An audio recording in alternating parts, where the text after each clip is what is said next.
ৰূপহীহাট বিধানসভা সমষ্টিৰ বৰঘুলি বজাৰত প্ৰতিবাদ। কলিয়াবৰত পথৰ দুৰৱস্থাৰ বাবে প্ৰতিবাদত বহিল নেমচু। নেমচুৰ কলিয়াবৰ জিলা সমিতিৰ উদ্যোগত বৰঘুলি আঞ্চলিক সমিতিৰ সহযোগত ৰূপহীহাট সমষ্টিৰ বৰঘুলিৰ বিভিন্ন পথৰ দুৰৱস্থাৰ বাবে দুঘণ্টীয়া অৱস্থান ধৰ্মঘট কাৰ্যসূচী ৰূপায়ণ কৰে।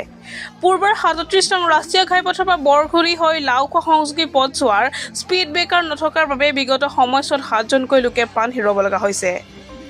কিন্তু ইমানৰ পিছতো পথছোৱাৰ উন্নয়ন নোহোৱাৰ বাবে প্ৰতিবাদত বহে উত্তৰ পূৰ্বাঞ্চলৰ সংখ্যালঘু ছাত্ৰ সন্থা। সংসদ পদ্যুৎ বৰদলৈ বিধায়ক নুৰুল হুদা মুৰ্দাবাদ গো বেক ধ্বনিৰে উত্তাল প্ৰতিবাদ কৰে সংগঠনটোৱে।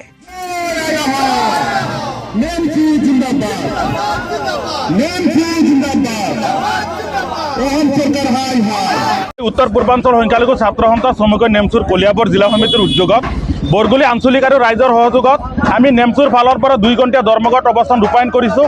আজি আমাৰ দুটা বৃহৎ দাবী আছে। এই দুটা দাবী হ'ল, আপোনালোকে জানেই লাওখোৱাৰ পৰা যি নেকি আপোনাৰ ৰূপহী হৈ আপোনাৰ চুলুং হৈ তেজপুৰ সংযোগী যি মাথৰি পথ, এই মাথৰি পথ বৰঘুলি বজাৰটো এনেকুৱা জৰুৰীপূৰ্ণ অৱস্থা হৈছে, আপোনাৰ কোনো ধৰণৰ স্পীড ব্ৰেকাৰৰ ব্যৱস্থা নাই। ইমান ভিৰ থকা বজাৰখনত আজিলৈকে চৰকাৰে কোনো ধৰণৰ বা প্ৰশাসনে বিভাগীয় কৰ্তৃপক্ষই কোনো স্পীড ব্ৰেকাৰৰ ব্যৱস্থা কৰা নাই। আমি আপোনালোকৰ জৰিয়তে আমি গণতান্ত্ৰিক আন্দোলনো কৰিছোঁ। আজি এই বাতৰি হোৱাৰ পাছত আপোনাৰ 7টাকৈ এক্সিডেণ্ট হৈছে, তাৰ ভিতৰত 3জন মানুহ স্পেড ডেথ হৈছে। ডেথ হোৱাৰ পাছতো সেই মানুহখিনিক সন্মুখত আমি প্ৰতিবাদ সাব্যস্ত কৰিছোঁ, কিন্তু আজিলৈকে প্ৰশাসনে তথা বিভাগীয় কৰ্তৃপক্ষই কোনো ধৰণৰ কাণ সাৰ দিয়া নাই। লগতে আপোনালোকে জানে বৰঘুলি বজাৰৰ মেইন যোনটো পথ আমবাগান হৈ পেলাই ডাইৰেক্ট বৰঘুলি বজাৰত আহিব লাগে হাজাৰ হাজাৰ গাড়ী মছজিদটো পাৰ হৈ কিনে ডাঙৰ এখন গাঁত হৈছে, যি নেকি এটা চাইকেল যাব নোৱাৰে। আগতে বৰঘুলি বজাৰত প্ৰকাণ্ড জুই লাগে। আমি কিন্তু ফায়াৰ ব্ৰিগেডত ফোন কৰাৰ লগে লগে ফায়াৰ ব্ৰিগেড আহিছে, প্ৰশাসনৰ মানুহ আহিছে, কিন্তু ফায়াৰ ব্ৰিগেড বৰঘুলি বজাৰত আহিব পৰা নাই।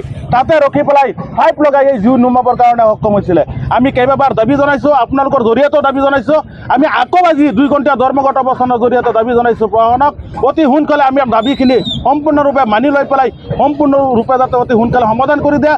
লগতে চাওক, আমাৰ যি নুৰুল হুদা ডাঙৰীয়া, তেখেতে আমাৰ ৰূপহী সমিতিৰ সন্মানীয় বিধায়ক, তেখেতে যেতিয়া নেকি আমাৰ বৰঘুলিত সংখ্যালঘু মানুহৰ ভোটৰ দোৱালে তেখেতে আজি বিধায়ক হৈছে। এই সংখ্যালঘু মানুহৰ যেতিয়া নেকি ভোটৰ সময় হয়, তেতিয়া তেখেতে আহি পেলাই ভৰিত ধৰি পেলাই ভোট লয়। আমাৰ পদ্যুৎ বৰদলৈ ডাঙৰীয়া, তেখেতে MP হৈছে, যেতিয়া নেকি তেখেতৰ ভোটৰ প্ৰয়োজন হৈছিলে, তেতিয়া কিন্তু আমাৰ বৰঘুলিত আহি পেলাই সংখ্যালঘু মানুহৰ ভৰিত ধৰি পেলাই ভোট লৈ পেলাই আজি এছেম্বলিত গৈছে। কিন্তু আজিলৈকে আমাৰ মানুহখিনিক, এই দুখীয়া মানুহখিনিক, এই আপোনাৰ নদীত দাঁতি কাষৰীয়া মানুহখিনিক কিন্তু আজিলৈকে তেখেতসকলে খবৰ লোৱা নাই। আজি আপোনালোকৰ জৰিয়তে আমি পদ্যুৎ বৰদলৈ তথা আমাৰ নুৰুল হুদা ডাঙৰীয়াক, লগতে অসম চৰকাৰৰ বিভাগীয় কৰ্তৃপক্ষক সকীয়াই দিব বিচাৰিছোঁ। অতি সোনকালে যদি আমাৰ দাবীখিনি সম্পূৰ্ণৰূপে আদায় নকৰে, তেনেহ'লে কিন্তু আমাৰ গণতান্ত্ৰিক আন্দোলন ইয়াতকৈ আৰু ভয়াৱহ হ'ব। দৰকাৰ লাগিলে আমি ৰাজপথ অৱৰোধ কৰিম, ৰেলপথ অৱৰোধ কৰিম, আৰু যদি ইয়াতকৈ ভয়াৱহ গণতান্ত্ৰিক আন্দোলন কৰিব লাগে আমি কৰিবৰ কাৰণে সাজু আছোঁ। আমাৰ 2-4 দিনৰ ভিতৰতে আমাৰ এই দাবীখিনি যদি সম্পূৰ্ণৰূপে আপোনাৰ আদায় নকৰে, তেনেহ'লে কিন্তু আমাৰ আন্দোলন আগবাঢ়ি যাব। হয়, আজি আপোনালোকে দেখা পাইছে আমি বৰঘুলি আঞ্চলিক নেমচুৰ সহযোগত আমি কলিয়াবৰ জিলা সমিতি আৰু ৰাইজৰ সহযোগত 2 ঘণ্টীয়া অৱস্থান ধৰ্মঘট কাৰ্যসূচী ৰূপায়ণ কৰিছোঁ।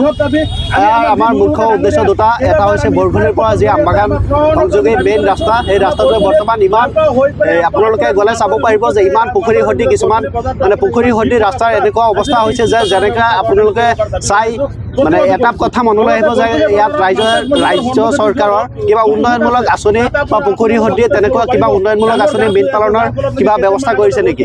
আপোনালোকে সঁচাকৈ আচৰিত অনুভৱ কৰিব। এই ৰাস্তাবোৰ বিগত প্ৰায় 4-5 বছৰ ধৰি এনেকুৱা অৱস্থাতে পৰি আছে। বৰঘুলি মানুহৰ, সাধাৰণ ৰাইজৰ বৰঘুলি মেইন বজাৰত অহা যোৱা কৰোঁতে ইমান অসুবিধা হৈছে যে নৰম যন্ত্ৰণাত বৰ্তমান ভুগিবলগীয়া হৈছে। গতিকে আমি আমাৰ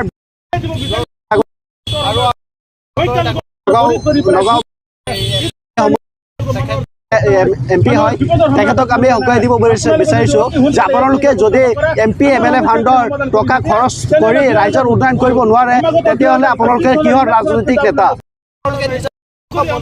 এজন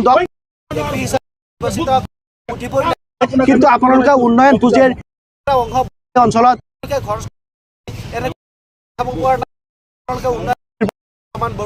আপোনালোকে উন্নয়নমূলক কিবা এটা কাম কৰিছে। গতিকে আপোনালোকে এনেকুৱা ৰাজনীতি যদি কৰে, তেনেহ'লে ৰাজনীতিক বাদ দিয়ক। আমাৰ বহুত দক্ষ এনেকুৱা সমস্যাৰ লগত সমস্যাসকল আছে।